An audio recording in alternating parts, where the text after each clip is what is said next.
नमस्कार, आप देख रहे हैं विशेष। मैं हूं श्वेता सिंह। प्रधानमंत्री नरेंद्र मोदी के राज में उम्मीद तो यही थी कि सब कुछ अनुशासन के दायरे में रहेगा, लेकिन यहां अनुशासन पर अफवाह भारी पड़ने लगी और उस अफवाह के पहले शिकार हुए मोदी के नंबर 2 राजनाथ सिंह। देश के गृह मंत्री को मीडिया के सामने आकर अफवाहों के सच झूठ पर सफाई देनी पड़ी।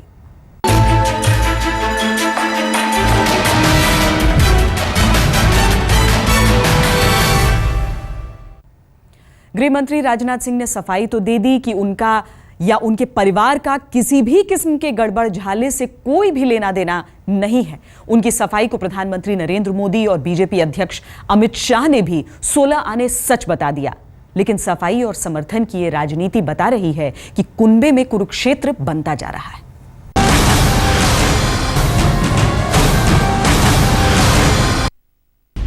और मैं आपको विश्वास देता हूं मेरे देशवासियों, बरसों बाद बहुमत में आई सरकार के अभी 100 दिन भी पूरे नहीं हुए कि सरकार के भीतर ही घमासान छिड़ गया। सत्ता के शिखर पर पहुंचे नेताओं का इसे जलन कहें या द्वेष, लेकिन मोदी सरकार के दिग्गजों में तोहमतों की जंग शुरू हो गई है। इस जंग का पहला शिकार कोई और नहीं बल्कि सरकार के नंबर 2 और गृह मंत्री राजनाथ सिंह ही हुए हैं, और वार करने वाले ने भी वार कमर के नीचे किया।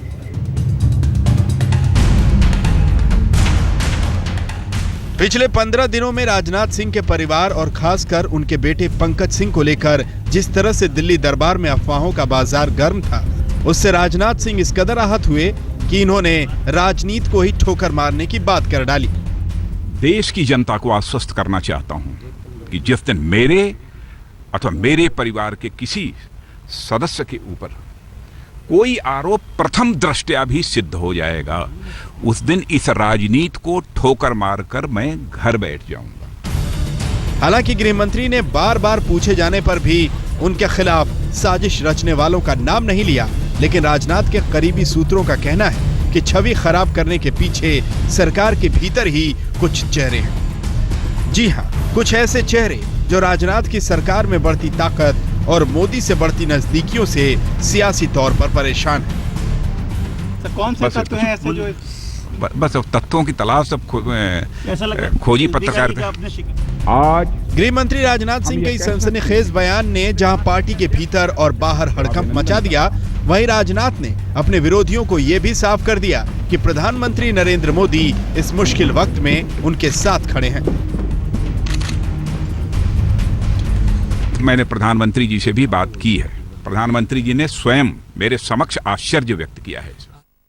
अपने दिल की बात राजनाथ ने प्रधानमंत्री को उस बैठक में बताई जिस बैठक में बीजेपी अध्यक्ष अमित शाह भी मौजूद थे। सूत्रों का मानना है कि राजनाथ सिंह ने मोदी को वो सारी बातें बताई जो शायद वो कैमरे पर नहीं बोल सकते।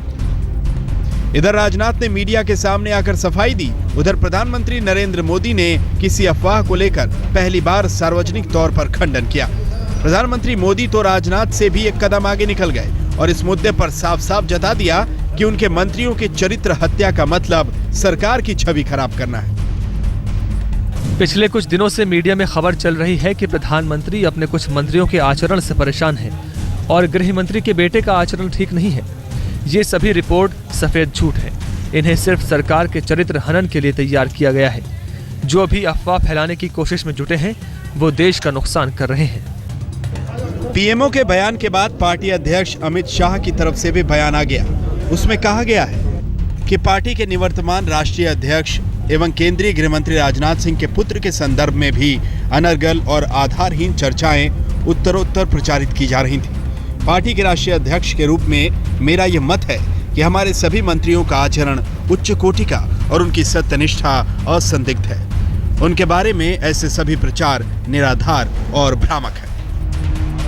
पार्टी अध्यक्ष के बयान के बाद सवाल है कि जब फिलहाल मामला एक मंत्री का था तो सभी मंत्रियों की चर्चा क्यों करनी पड़ी।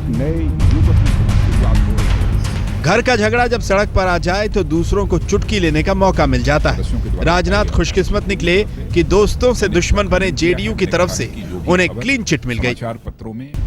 पुरानी कहावत है कि दुश्मन से आदमी निपट लेता है, दोस्त से निपट पाना मुश्किल होता है।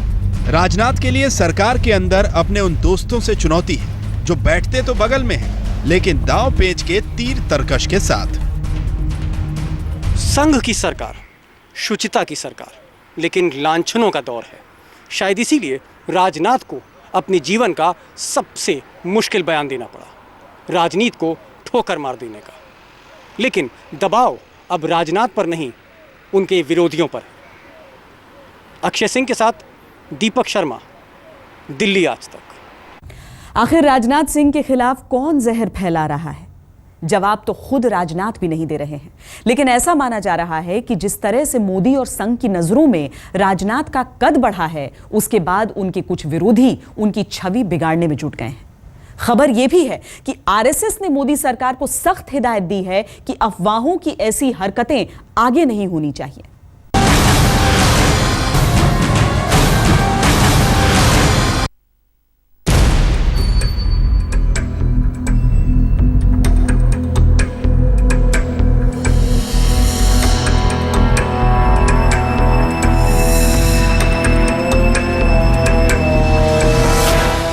देश की राजधानी की पुलिस यानी दिल्ली पुलिस देश के गृह मंत्री के मातहत काम करती है। पिछले कई गृह मंत्रियों पर पुलिस अधिकारियों के ट्रांसफर पोस्टिंग को लेकर तोहमतें लगती रही हैं। ऐसी ही तोहमतों की अफवाह राजनाथ सिंह के घर तक पहुंच गई। दबी जुबान में सत्ता के गलियारों में यह अफवाह फैलाई जाने लगी कि राजनाथ के बेटे पंकज की शिकायतें प्रधानमंत्री मोदी तक पहुंच गईं। लेकिन अब तो बीजेपी भी कहने लगी है सब गलत। नहीं, कोई इस तरह का कोई विवाद है नहीं, सिर्फ अफवाह फैलाई जा रही है और अफवाह का जवाब देना भी हम उचित नहीं समझते थे। लेकिन जब ज़्यादा अफवाह फैलाई गई तो खंडन आ गया है। अब ये विषय यहीं समाप्त हो गया है। अफवाहों का जाल कुछ ऐसा उलझा कि खुद मोदी, राजनाथ और अमित शाह को खुलकर सामने आना पड़ा। सबने एक सुर में अफवाहों को निराधार बताया। अब तलाश उसकी शुरू हो गई है जिसने ये जाल बुना है। गृह मंत्री राजनाथ सिंह का कहना है कि अफवाहों के सिर पैर नहीं होते, इसीलिए वो पिछले कई दिनों से चुप थे। लेकिन जब सुनियोजित तरीके से अफवाहों को हवा दी जाने लगी तो उन्हें लगा कि पानी सिर से ऊपर जा रहा है। मैं देख रहा हूं कि निरंतर वो अफवाहें बढ़ती ही जा रही हैं। मैं देश की जनता को आश्वस्त करना चाहता हूं कि जिस दिन मेरे अथवा मेरे परिवार के किसी सदस्य के ऊपर कोई आरोप प्रथम दृष्टया भी सिद्ध हो जाएगा, उस दिन इस राजनीति को ठोकर मारकर मैं घर बैठ जाऊंगा। अफवाहों पर मचे घमासान पर राजनाथ आहत तो हुए, लेकिन उन्होंने इस कीचड़ उछाल राजनीति के किरदारों का नाम बताने से इनकार कर दिया। राजनाथ भले ही इस मामले पर नपी तुली चुप्पी साध गए हों, लेकिन सूत्रों का कहना है कि उनके खिलाफ साजिशों ने तब जोर पकड़ा जब 1.25 महीने पहले प्रधानमंत्री नरेंद्र मोदी ब्रिक्स सम्मेलन के लिए ब्राजील गए। अपनी ब्राजील यात्रा की पूर्व संध्या पर प्रधानमंत्री नरेंद्र मोदी ने देश के कैबिनेट सचिव ए.के. सेठ को एक गोपनीय पत्र लिखा। इस पत्र में नरेंद्र मोदी ने लिखा कि उनकी अनुपस्थिति में अगर कोई बड़ा फैसला लिया जाए तो इसके लिए गृह मंत्री राजनाथ सिंह से संपर्क किया जा सकता है। यानी अपने पत्र में मोदी ने राजनाथ सिंह को सरकार में नंबर 2 का खिताब दे दिया। कैबिनेट सेक्रेटरी अजीत सेठ को चिट्ठी लिखने से पहले मोदी ने राजनाथ पर एक और मेहरबानी की थी।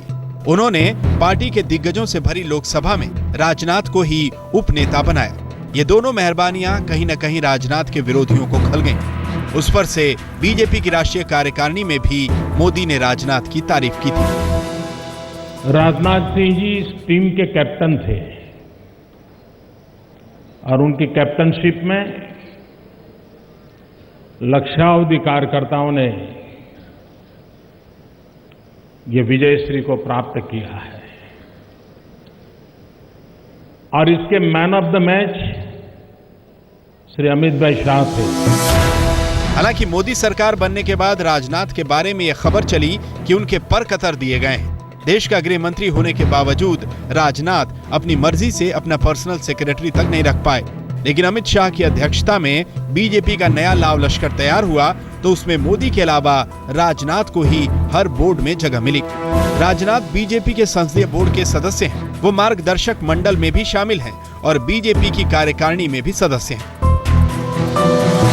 वे बेटे पर उठे सवालों की अफवाह पर पीएमओ से राजनाथ को राहत मिल गई। प्रधानमंत्री के दफ्तर से यह संदेश भी दिया गया कि सरकार में सब ठीक है, लेकिन ताजा मामले से सवाल उठता है कि कहीं सारा सिर फुटबॉल नंबर 2 के लिए तो नहीं। अमिताभ सिन्हा के साथ दीपक शर्मा, दिल्ली आज तक। परिवहन मंत्री नितिन गडकरी को प्रधानमंत्री नरेंद्र मोदी के नवरत्नों में गिना जाता है। ऐसे में जब गडकरी के घर जासूसी की खबर आई तो सवाल उठा कि ऐसा कौन करा रहा है। हालांकि खुद गडकरी ने इस बात से इनकार कर दिया था कि उनके घर जासूसी वाले उपकरण भी मिले।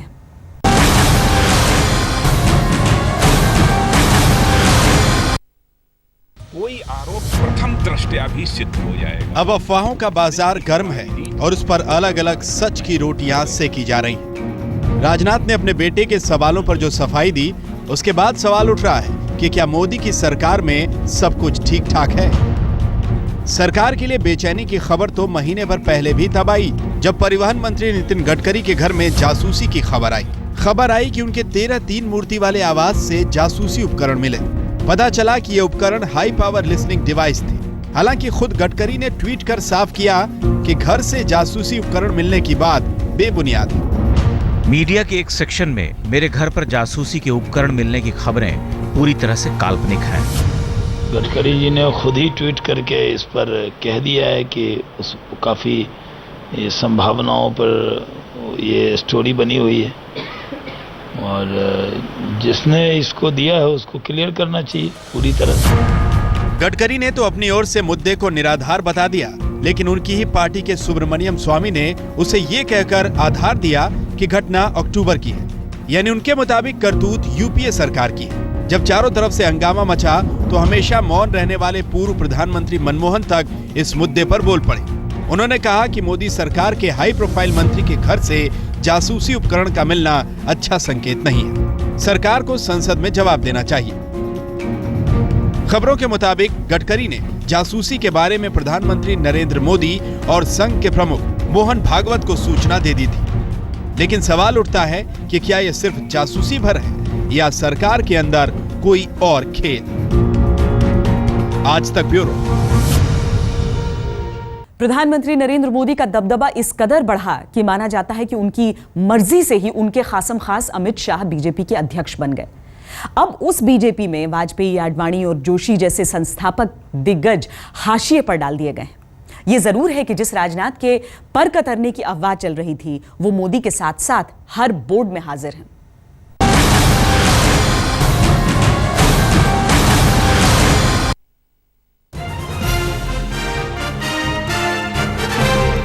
जो कभी बीजेपी का चेहरा थे, वो अब हाशिए पर खड़े हैं। अटल आडवाणी का युग खत्म हो गया।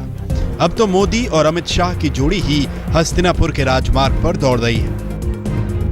इस बोर्ड से अटल, आडवाणी और जोशी बाहर है, लेकिन ऐसा भी नहीं है कि उन्हें बाहर ही कर दिया गया है। राज्य में सत्ता परिवर्तन के साथ जैसे पिता को वनवास आश्रम भेज दिया जाता है, वैसे ही पिता की प्रासंगिकता बनाए रखने के लिए पार्टी ने एक मार्गदर्शक मंडल बनाया है। मार्गदर्शक मंडल के मुखिया हैं एकांतवासी अटल बिहारी वाजपेयी, लेकिन नरेंद्र मोदी वहां भी विराजमान है। फिर लाल कृष्ण आडवाणी, मुरली मनोहर जोशी और राजनाथ सिंह। 80 के दशक में बीजेपी का नारा था, देश की हैं 3 धरोहर, अटल, आडवाणी, मुरली मनोहर। अब तीनों पार्टी की धरोहर बन गए हैं। अटल धरोहर बनाए जाने की अवस्था को पूरा करते हैं। आडवाणी और जोशी को भी उनकी उम्र के हिसाब से धरोहर बना दिया गया है। ये संघ की विचारधारा भी है और मोदी युग की मांग भी, और ये बताने का तरीका भी कि पार्टी का तेवर और कलेवर बदल चुका है। आज तक ब्यूरो। 22 साल पहले राजनाथ सिंह उत्तर प्रदेश के शिक्षा मंत्री थे। नकल विरोधी अध्यादेश लाकर नकल पर नकेल कसी थी। तब एक प्रशासक के रूप में चमके। आज उसी राजनाथ के हाथ में देश के कानून व्यवस्था का जिम्मा है, लेकिन अभी हनक और धमक के आगे अफवाहों ने डेरा डाल रखा है। विशेष में इतना ही। देश और दुनिया की बाकी खबरों के लिए आप देखते रहिए आज तक।